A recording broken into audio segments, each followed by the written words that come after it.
Muitos dos maiores momentos em nossas vidas são lembrados como momentos congelados no tempo.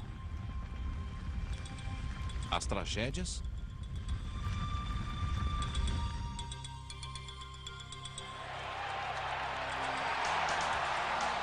e as grandes comemorações.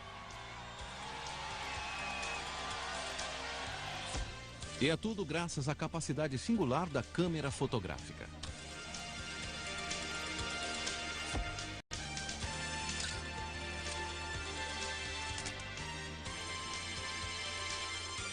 É difícil imaginar como a ideia de guardar uma imagem da natureza numa câmera parecia mágica e impossível no início do século XIX.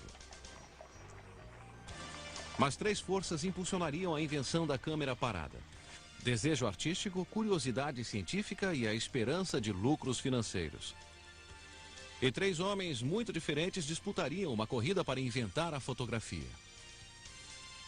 Hoje, em Maravilhas Modernas, luz capturada, a invenção da fotografia.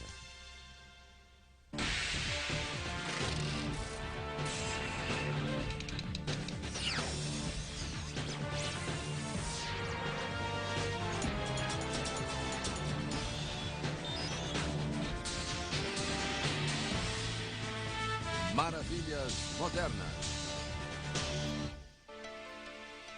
A primeira câmera. A câmera é muito comum hoje em dia. Há uma câmera em quase todos os lares americanos. Nem pensamos em como ela funciona. Apenas apontamos, focalizamos e apertamos um botão. Esta caixa maravilhosa traz um vasto mundo para nossas mãos. Mas a câmera não é um aparelho muito complicado. Ela funciona assim. Quando focalizamos uma imagem, a luz refletida da imagem passa pela lente, é invertida e forma uma imagem invertida no filme, no fundo da câmera. Levamos o filme para revelar, ele é mergulhado em produtos químicos e surge uma imagem negativa, de onde as fotos são impressas. Por mais estranho que pareça, uma câmera básica foi usada há quase 1000 anos atrás. No século XI, astrônomos usavam uma câmera para traçar o caminho das estrelas. A câmera deles era uma sala escura com um buraco em uma das paredes. On the wall opposite the hole, you would see projected upside down the very image of what was outside the window. And this discovery was called the camera obscura. The word camera means room. The word obscura in Italian means dark. Câmeras obscuras tornaram-se ferramentas populares para artistas. Visitantes de museus podem ficar surpresos ao saber que no século XVIII, muitos pintores famosos rascunharam suas obras com uma câmera obscura. Art began to call for, to demand that a way be invented, a way be devised, that the actual world, reality, could be recorded more faithfully than it had been recorded before. Mas o problema em desenhar com a ajuda da câmera obscura era que o traço do artista não era muito bom. O desenho não era bom. As câmeras refletiam perfeitamente a luz, mas seria ótimo se a imagem pudesse ser permanente. A invenção da fotografia necessitava mais que o desejo de um artista. Necessitava da curiosidade de um cientista. Falando claramente, a fotografia nunca seria possível sem a compreensão da reação química à luz. O inventor de Chalon-sur-Saône. Há mais de 3.000 anos, civilizações primitivas notaram que a luz escurecia os tecidos. Mas eles não sabiam por quê. Séculos se passaram até que foi feita uma importante descoberta sobre a sensibilidade química à luz. Em 1700, Johann Heinrich Schultz trabalhava com cloreto de prata quando percebeu que as partículas de prata mudavam de cor quando expostas à luz do sol. And he would make little experiments, almost games for his friends, where he would take a flask and fill it full of this solution of chalk and silver chloride, and he'd put the stencil on the flask, hold it in the light for a while, then take the paper away, and the silver blackened, oxidized in relation to light. Embora não levasse adiante, a descoberta de Schultz tornou-se um princípio básico da fotografia. As ferramentas para se criar uma imagem agora eram conhecidas. O início do século XIX foi uma época de muitas invenções. E no início da Revolução Industrial havia grandes corridas para se patentear e proteger as ideias. No centro da França, o modesto inventor daria uma enorme contribuição para a invenção da câmera fotográfica, embora ele estivesse tentando inventar algo muito diferente.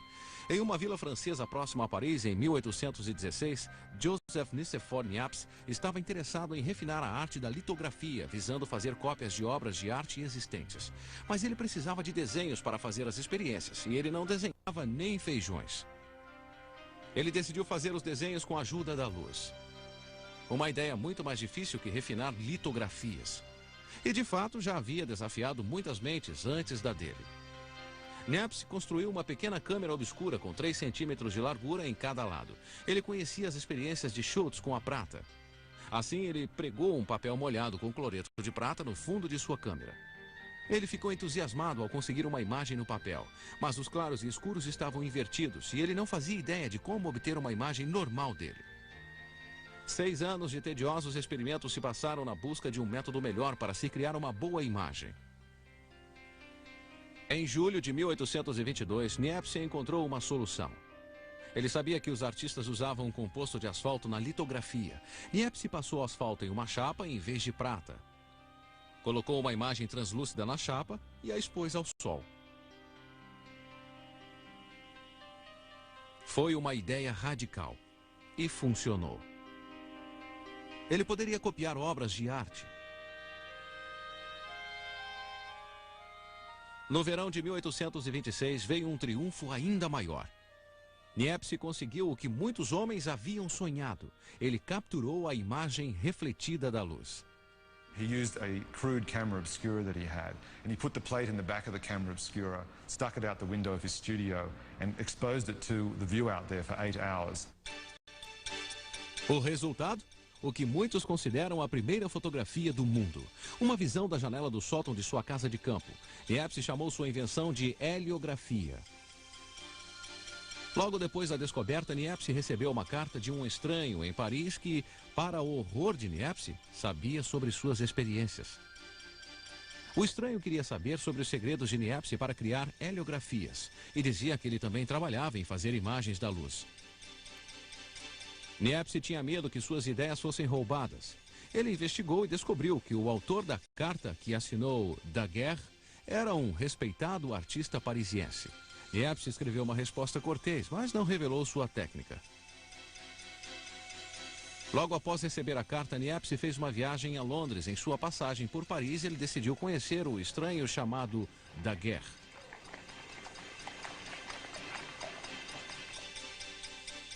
Louis-Jacques Daguerre, além de artista, era um dos donos de uma famosa galeria chamada Diorama. The diorama was like Grauman's Chinese Theater in Hollywood, a place that everybody knew about. It was a mecca for tourists. It was a cornucopia of money. It was highly profitable and it made him famous. Os espectadores viam com assombro as imagens desenhadas transformando-se em outras paisagens através do efeito da luz em telas levemente pintadas. Daguerre usava a câmera obscura para obter a perspectiva correta em suas grandes pinturas. Ele comprou as lentes no mesmo óptico que vendeu lentes para Niepce. Foi o óptico que contou a Daguerre sobre as experiências de Niepce com a câmera. Eles finalmente se conheceram em janeiro de 1827. We know Daguerre to be a very charming man. I mean, part of the theatre world. He knew how to smooth palms and get his own way and so on. I think Niepce was quite impressed. Niepce foi para Londres, onde descobriu que um revés na fortuna da família quase o levou à falência. Ele ficou mais determinado a prosseguir com suas experiências com a câmera. Igualmente determinado estava Louis Daguerre, o artista parisiense. Niepce e Daguerre tornaram-se parceiros em uma corrida que resultou em grandeza para um e obscuridade para o outro. Você está assistindo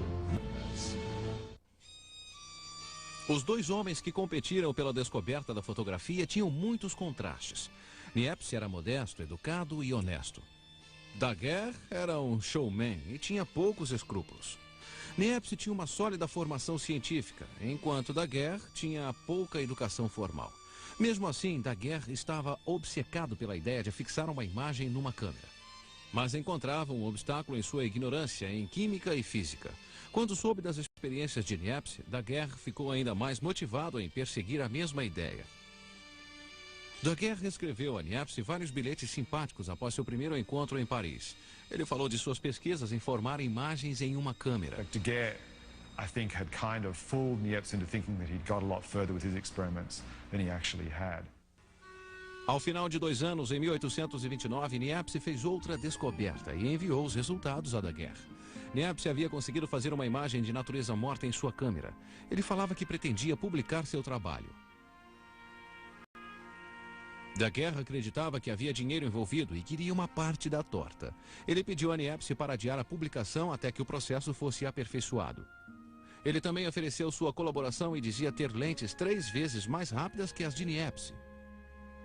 Isso se mostrou um grande exagero, mas Niepce foi convencido pelos argumentos de Daguerre. Ele concordou em não publicar suas descobertas. Parceria. Niepce estava agora com 64 anos de idade, cansado e empobrecido. Ele trabalhara sozinho por 30 anos e acreditava que não poderia avançar sem uma lente aperfeiçoada. Daguerre, ao contrário, estava com 42, no auge da vida, cheio de energia e confiante que a heliografia podia fazer tanto sucesso quanto o diorama. Seemed to Niepce that it would be a good idea to hook up with this entrepreneurial younger man who was already quite a famous figure in Paris and who was well connected, that perhaps as a collaboration, this would be a better way to go than experimenting on his own. Daguerre foi até a casa de Niepce e os dois assinaram uma parceria de 10 anos. Mas nos 4 anos seguintes, trabalhando separadamente, nenhum deles fez uma nova descoberta. Então, em 1833, Niepce morreu de ataque cardíaco. Sua grande contribuição à fotografia permanece não publicada. Suas dívidas eram tantas que seu filho Isidore foi forçado a vender a propriedade da família. No entanto, Isidore herdou a parte de seu pai na parceria com Daguerre. 2 anos após a morte de Niepce, seu filho Isidore recebeu uma carta urgente de Daguerre. Finalmente, Daguerre havia feito uma descoberta revolucionária. Ele achou um novo método de obter uma imagem da câmera. Daguerre tratou quimicamente uma chapa de prata e colocou a chapa na câmera. Mas em vez de deixar a chapa ali até a imagem aparecer, ele atirou imediatamente e a aqueceu no vapor do mercúrio. Uma imagem logo se formou, uma imagem final. Foi uma descoberta sensacional que mudaria o rumo da fotografia. Embora não haja registros do que levou Daguerre a esta descoberta. We like to think that discoveries are done by geniuses who cry eureka, after a moment of flash of inspiration. But I think, in fact, the invention was a somewhat gradual one. Isidore Niepce correu para Paris. Daguerre fez o filho de Niepce assinar um novo contrato. Ele mudava o nome da firma de Niepce Daguerre para Daguerre-Niepce. Daguerre inherited all of the notebooks and research of his partner, and those notebooks were valuable and allowed Daguerre, who was himself an artist and not a scientist, to actually go ahead and successfully make a photograph as we know it today. Em seu estilo teatral, Daguerre anunciou publicamente sua descoberta. Mas o anúncio foi prematuro. Havia um grande problema. Ele poderia revelar uma imagem, mas não podia fazer a imagem permanente. Se ela fosse exposta à luz do sol, a imagem desapareceria. O cavalheiro do outro lado do canal. Daguerre ficaria perturbado se soubesse que não era o único homem próximo de uma solução desta grande charada. Na verdade, um inglês de 33 anos de idade chamado William Henry Fox Talbot estava trabalhando na mesma ideia. Na viagem de lua de mel de Talbot para o norte da Itália em 1832, ele tentou usar recursos para desenhar, incluindo a câmera obscura e outro instrumento chamado câmera lúcida para capturar a beleza natural do lugar. A câmera lúcida refletia a imagem desejada para uma folha de papel. Talbot rascunhou o reflexo de seu hotel e do lago. And he looked at the drawings that he made, and because he was a smart man and essentially a pragmatic man, he said to himself, these drawings are terrible. These are terrible. It was a magical moment. And on that magical moment, he got an insight that wouldn't it be extraordinary to be able to make permanent the drawings that he was making with the camera lucida. Sem conhecer o trabalho de Niepce e Daguerre, Talbot começou a experimentar com pequenas câmeras. We have to realize that Talbot wasn't just a kind of arbitrary tinkerer. This was a man who was probably as well educated as any man in Europe was at this time. Sua boa formação em química e ótica guiou suas experiências. Conhecendo a sensibilidade da prata à luz, Talbot trabalhou incansavelmente até fazer uma descoberta. Ele mergulhou o papel em uma solução salina, depois em nitrato de prata e expôs o papel com o objeto sobre ele ao sol. Talbot imediatamente conseguiu uma imagem no papel que chamou de umbrografia.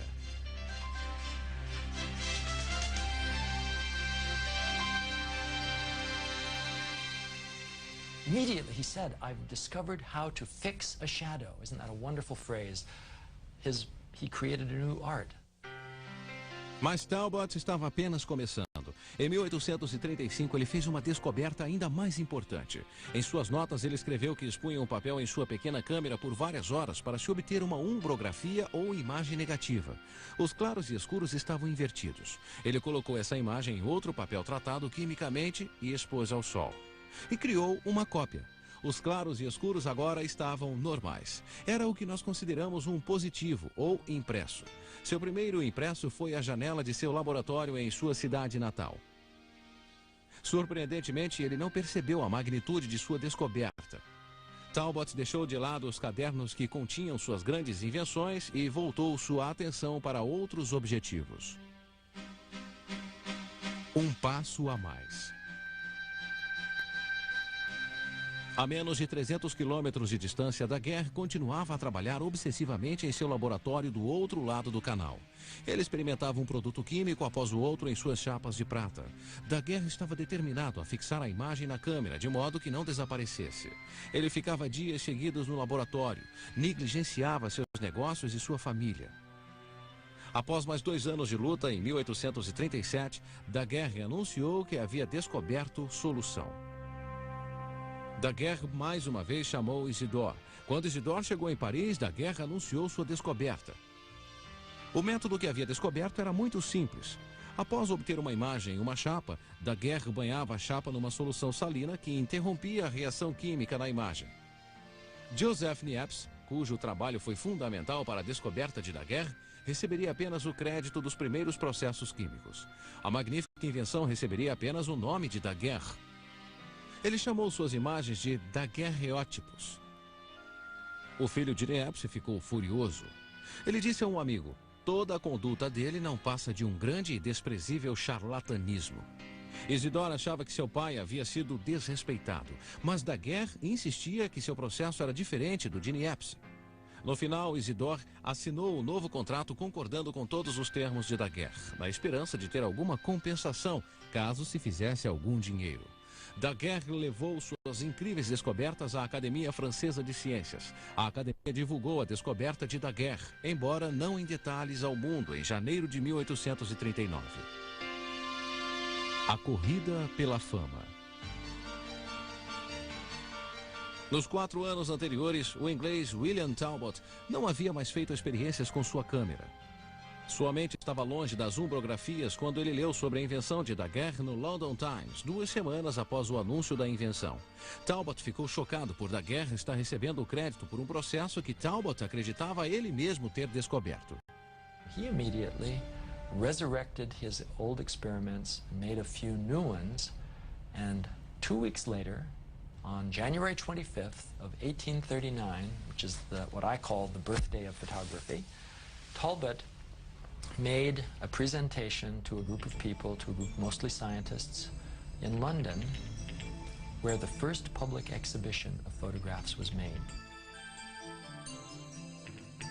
A contribuição de Talbot no desenvolvimento do processo do negativo e positivo foi fundamental para a fotografia atual. Mas essas contribuições não lhe trouxeram lucros financeiros, mas uma pequena recompensa e muitos problemas. Daguerre, por outro lado, ganhou muita fama. Por 8 meses, a França esperou impaciente para ouvir os detalhes da invenção de Daguerre. Em agosto de 1839, o esperado dia chegou. O salão da Academia Francesa superlotou. Pessoas se aglomeravam do lado de fora. Com grande festa, o processo fotográfico de Daguerre foi anunciado no salão. O público vibrou. Em 1 hora, os homens correram para lojas de produtos químicos para comprar materiais para tentar fazer daguerreótipos. O governo francês concedeu a Daguerre uma anuidade de 7.000 francos e para o filho de Niepce, Isidore, 5.000. O daguerreótipo rapidamente tornou-se muito popular. Daguerre e outro francês venderam com sucesso câmeras e materiais fotográficos. They printed handbooks and manuals describing how to make a daguerreotype, and these handbooks and manuals were translated into a dozen languages immediately, shipped around the world, and very quickly daguerreotypes were being made in practically every city that was itself also a trading port. O governo incentivou o Daguerre a continuar seu trabalho, mas ele sabia que sua maior realização já havia acontecido. Ele se retirou para uma pequena cidade próxima a Paris, onde cuidava de seu jardim. Daguerre morreu de ataque cardíaco em 1851. Ele tinha 64 anos. So Daguerre is the ancestor of one line of photography, which is instant photography, which is the Polaroid process and all processes like it. O mundo estava pronto para receber a invenção de Daguerre. A Gazeta da França disse que a fotografia iria revolucionar a arte do desenho, mas havia problemas. O tempo de exposição era extremamente demorado, o equipamento era grande e desajeitado, os produtos químicos nocivos. Grandes mentes tentavam achar as soluções, mas as melhoras vinham lentamente, como a invenção original. Você está Capturando o mundo. No primeiro ano da descoberta de Daguerre e Talbot, fotógrafos amadores começaram a levar seus equipamentos para os 4 cantos do mundo. A fotografia chegara, de Atenas até o Egito.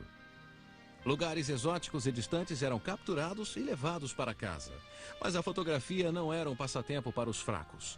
Cada chapa de vidro usada na câmera de daguerreótipos pesava facilmente meio quilo, dependendo do tamanho. Produtos químicos em garrafas de vidro, tripés pesados e outros apetrechos tornavam o equipamento desajeitado e incômodo. Na França havia grande entusiasmo pela maravilhosa invenção de Daguerre, mas o público logo ficou desapontado com as limitações fotográficas dos retratos. Pinças metálicas de aparência cruel foram projetadas para manter a cabeça na posição.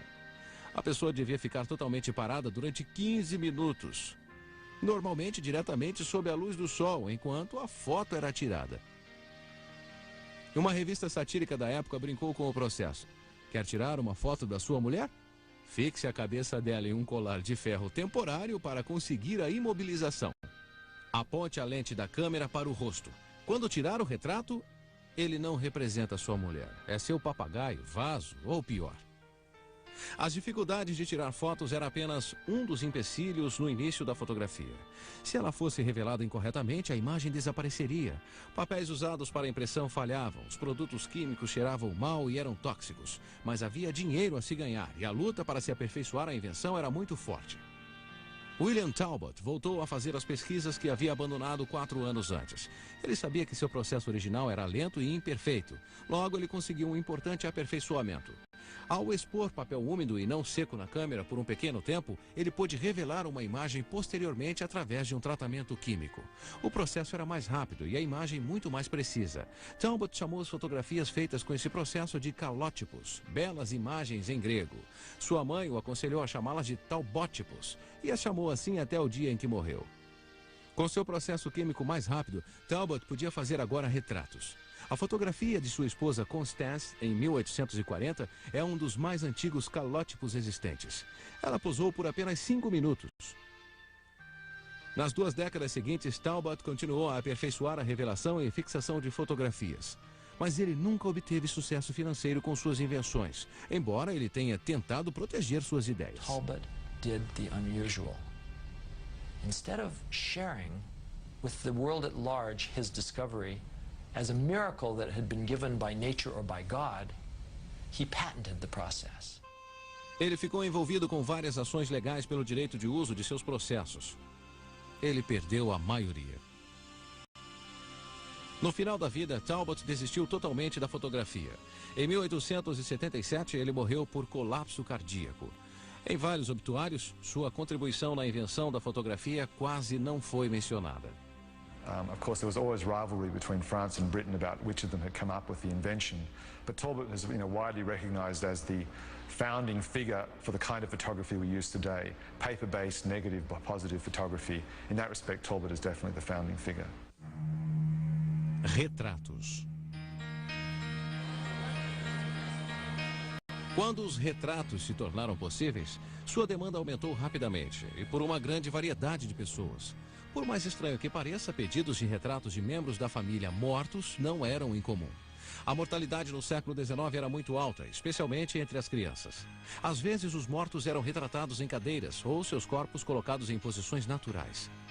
Esta prática parou na virada do século, quando, por razões de saúde, Áustria e outros países proibiram as famílias de levarem crianças mortas para estúdios fotográficos.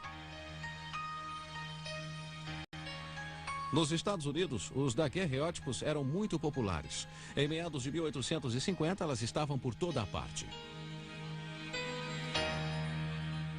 Well, it's hard for 20th century people to realize quite how amazing it was to experience a daguerreotype for the first time, say in the 1840s. They came in these beautiful leather packages like a piece of jewelry. And in fact, when you opened up and you saw the image, which of course is on a silvered plate, it flashes at you like a beautiful jewel. Celebridades, juízes, pessoas comuns e presidentes. Todos faziam retratos. Em 1864, Abraham Lincoln posou para o retratista americano Matthew Brady. Muitos têm uma cópia desse retrato e a maioria não sabe. É o retrato na nota de $5. Assim que os retratos se tornaram possíveis, fotos eróticas se popularizaram. Assim como na pintura e na escultura, os fotógrafos imediatamente começaram a fazer fotos de nus, tanto com propósitos artísticos como pornográficos. Melhores métodos. De 1840 a 1860, o daguerreótipo teve uma trajetória gloriosa. Mas por volta de 1865 estava superado. Suas chapas eram tão frágeis que tinham que ser colocadas sob o vidro para protegê-lo de impressões digitais ou da oxidação. Daguerreótipos não permitiam boas cópias e um retrato com um profissional capacitado poderia custar até $1000 nos valores atuais. Mas principalmente surgiu algo para tomar seu lugar. Frederick Scott Archer, um escultor inglês, fez uma melhora tão significante para a fotografia que a maioria dos fotógrafos trocou o daguerreótipo e o calótipo por ela. Archer a chamou de colódio. Ele cobriu uma chapa de vidro com um composto de piroxilina e éter. Cópias ilimitadas podiam ser feitas a partir do vidro e as imagens eram perfeitas. O colódio dominou até 1880, quando foi substituído por chapas secas. Mas apesar das melhoras, a fotografia continuava a ser um passatempo difícil. The early chemistry was, for the most part, fairly toxic. People became ill, deranged, and otherwise sick from constant exposure to different kind of photographic processes and fumes.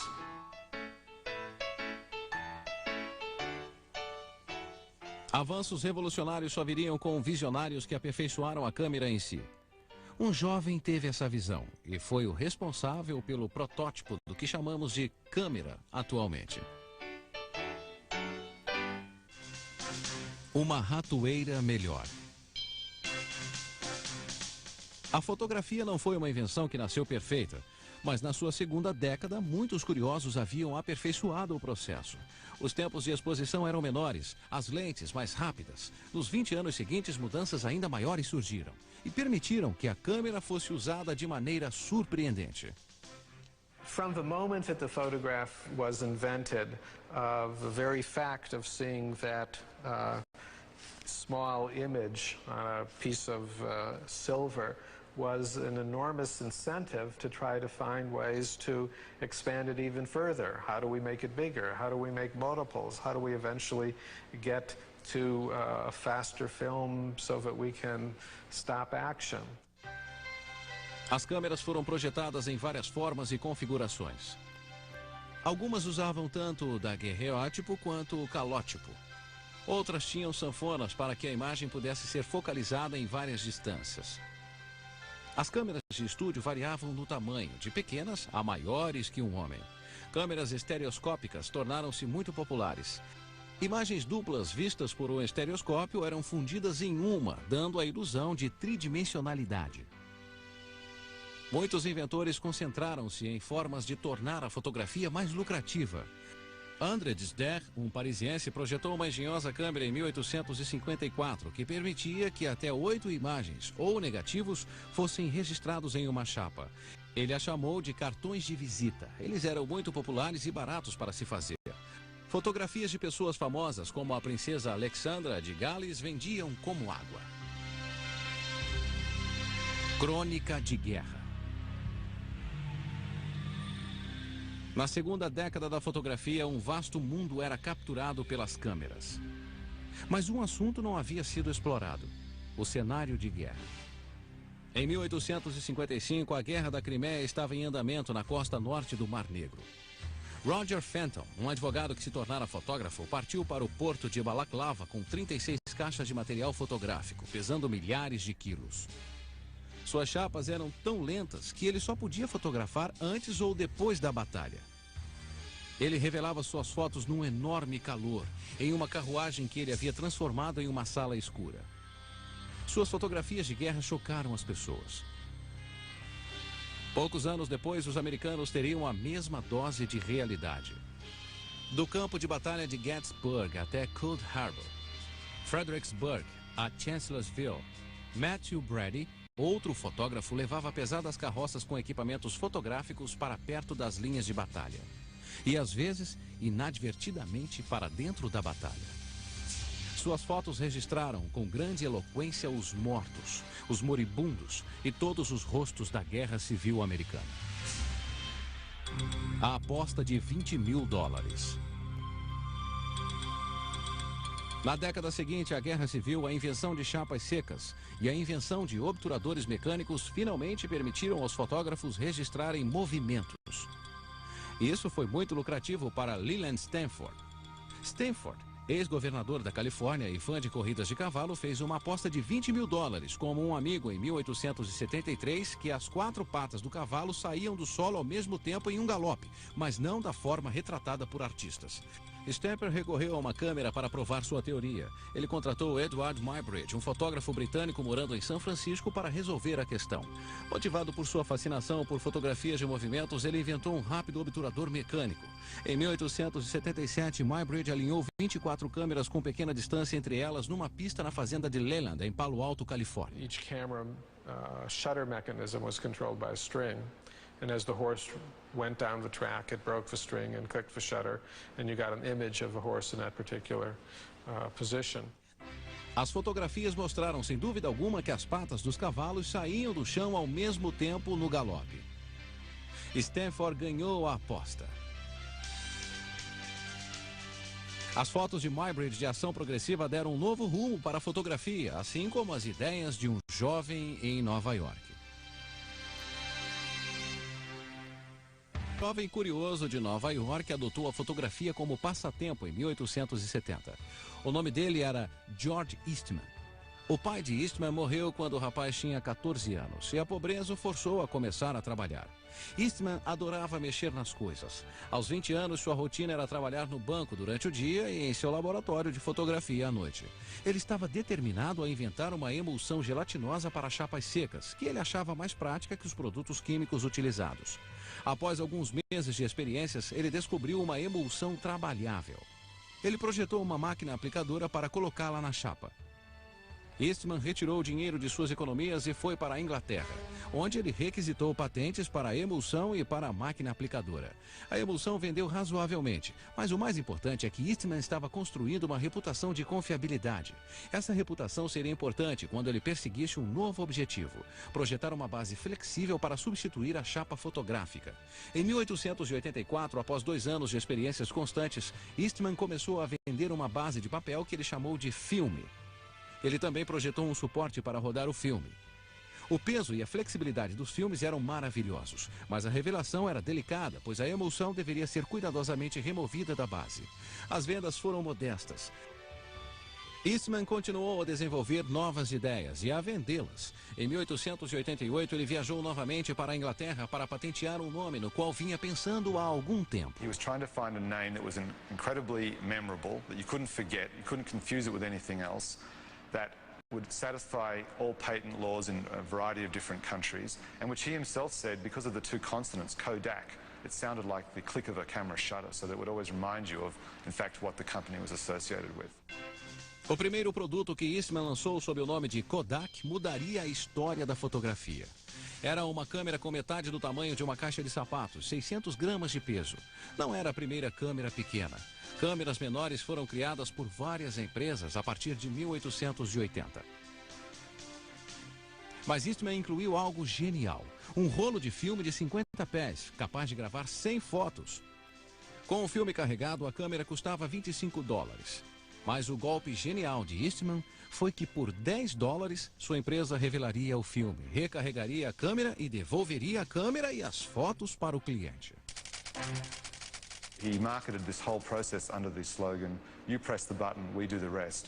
And this was his, in a way, he revolutionized the whole business because the most unskilled amateur could now take photographs.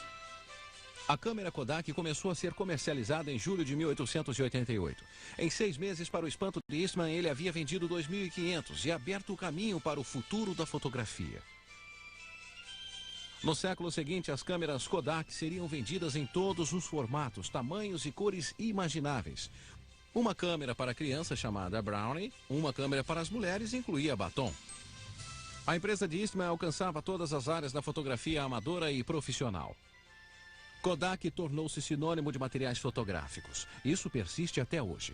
A verdadeira genialidade de Eastman está na sua habilidade comercial. Suas campanhas publicitárias eram brilhantes. His advertising constantly played on ideas of memory and desire and loss. The idea that if one didn't take a photograph, one would lose this memory, and with it, your entire child's childhood, if you like. Os feitos pioneiros de Eastman na fotografia foram estendidos a outras mídias. Seu trabalho com filmes também foi responsável por uma invenção em outro campo, o filme cinematográfico.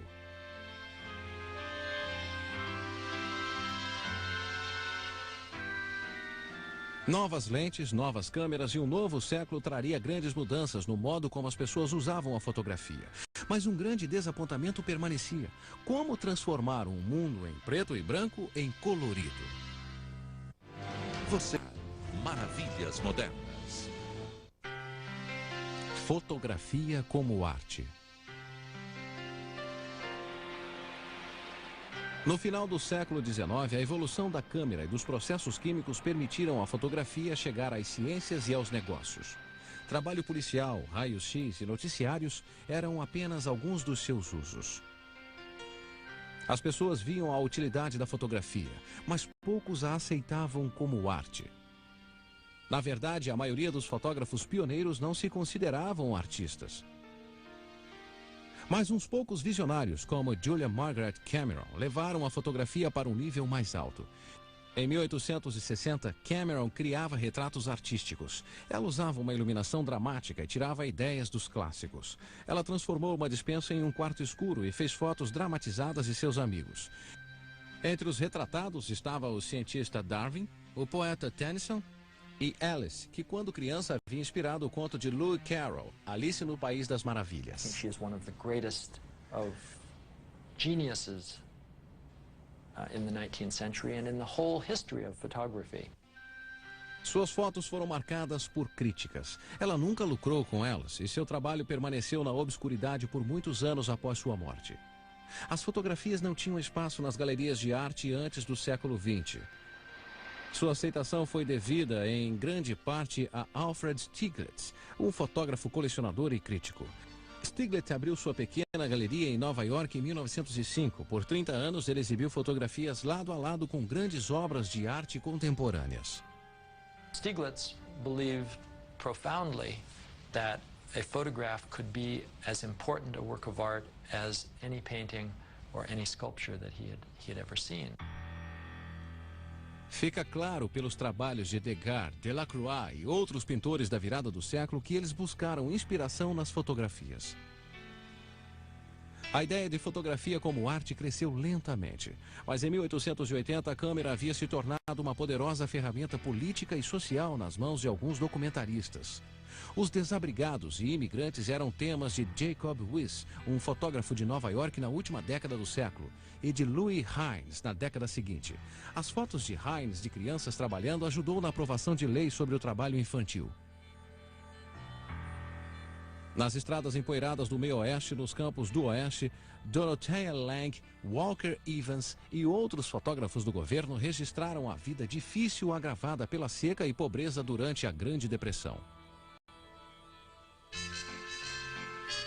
Em cores. Nos primeiros 50 anos, a câmera foi muito limitada por problemas com a iluminação. A invenção do flash mudou tudo isso em 1887. Mas não sem riscos. Ele também colocava fogo nos cabelos das pessoas, deixava muita fumaça e às vezes explodia. A lâmpada de flash só começou a ser usada na década de 30, melhorando um pouco as coisas. Com todas as grandes melhoras na fotografia, por que o uso da cor ainda era tão difícil? O conceito de que todas as cores podiam ser geradas a partir de 3 cores primárias foi demonstrado por James Clerk Maxwell em 1861. The problem was, of course, how to find a way to capture these 3 primary or secondary colors on a piece of film. 2 irmãos parisienses, Claude e Louis Lumière, fizeram uma grande descoberta em 1904. Eles tingiram porções separadas de minúsculas partículas de amido de batata nas 3 cores primárias. Eles combinaram as diferentes partículas em um filme. As partículas agem como filtros em miniatura. O filme deles gerava cores magníficas, mas era caro e tinha sensibilidade limitada à luz. Apenas alguns fotógrafos profissionais os usavam. O departamento de pesquisas de Eastman estudou fotografias coloridas por 2 décadas sem muito sucesso. Mas a invenção do filme de 35mm para a fotografia e para o cinema provocaria um estouro na companhia. Eles tinham de ganhar dinheiro. I think it was a major kind of engineering task to figure out how to do it, and certainly the incentive of 35mm, I think, is what forced the companies, forced Kodak, to find a way to make color practical. A Kodak comercializou um filme para slides de 35mm em 1932, mas Eastman não viveu para ver. Em 1931, Eastman completou 78 anos. Ele estava muito mais rico que jamais sonhou. Era amigo dos poderosos e famosos, um homem de gostos contraditórios. Ele gostava de caçadas e de jantares refinados, de acampar e de música clássica. No aniversário de 78 anos, foi dada uma festa em sua casa. Logo após os convidados se retirarem, seu secretário ouviu um tiro e correu para ver. Eastman havia se matado com um tiro na cabeça. O pai da fotografia moderna deixou um bilhete dizendo apenas: "Meu trabalho acabou. Por que esperar?" Luz polarizada. Em 2 décadas, um jovem tão perspicaz em seus negócios quanto George Eastman, tão visionário quanto Henry Ford, levaria a fotografia ao seu início. Edwin Land, calouro de Harvard na década de 20, estava andando pela Broadway durante um intervalo de aula. As luzes dos painéis o ofuscavam, assim como as luzes dos carros que rodam. Então ele teve uma ideia que mudaria sua vida. E se existisse um filtro que cortasse o brilho dos faróis? Imediatamente ele tirou uma licença de Harvard. Ele trabalhou intensamente por 3 anos em Nova York. Finalmente ele atingiu seus objetivos. Foi capaz de fazer um material artificial que permitia que raios de luz em apenas uma direção passem por ele. Um fenômeno chamado polarização. O resultado, fim dos ofuscamentos. A Kodak imediatamente viu o potencial do material como um filtro para câmeras. Em 1934, a Kodak assinou um contrato com Land. Ele estava nos negócios. Land não estava pensando nas câmeras quando fez a descoberta. Mesmo assim, ele abriu o caminho para uma incrível descoberta na fotografia. Uma descoberta que ele mesmo fez 1 década depois. A grande invenção de Land surgiu para ele da mesma forma que sua descoberta original. Land viajava com a família para Santa Fé, Novo México, em 1944, quando sua filha de 3 anos perguntou: Por que tinha de esperar para ver a foto que tiraram dela? Naquele momento, ele visualizou os elementos necessários para se fazer uma câmera que pudesse fazer uma fotografia quase instantânea. Ele percebeu que seu trabalho com plásticos e polarizadores lhe dariam base para a invenção da fotografia de revelação instantânea. Mas foram precisos 3 anos de pesquisa para que a ideia se transformasse em um protótipo. O filme de Land consiste de uma camada negativa e outra positiva, com produtos químicos entre elas. Quando o fotógrafo puxa o filme exposto para fora da câmera, os produtos químicos se espalham pelas 2 camadas, processando e revelando o filme em minutos. Em 1948, a primeira câmera de Land foi vendida por $89 em Boston. Mais de 5 milhões foram vendidas no primeiro ano. Hoje, as câmeras Polaroid são populares no mundo todo. Por mais estranho que pareça, fotos Polaroid que são um positivo direto são as equivalentes modernas dos daguerreótipos. A história da câmera completou o círculo. A primeira foto levou 8 horas para ser tirada. Hoje, uma foto leva uma fração de segundo.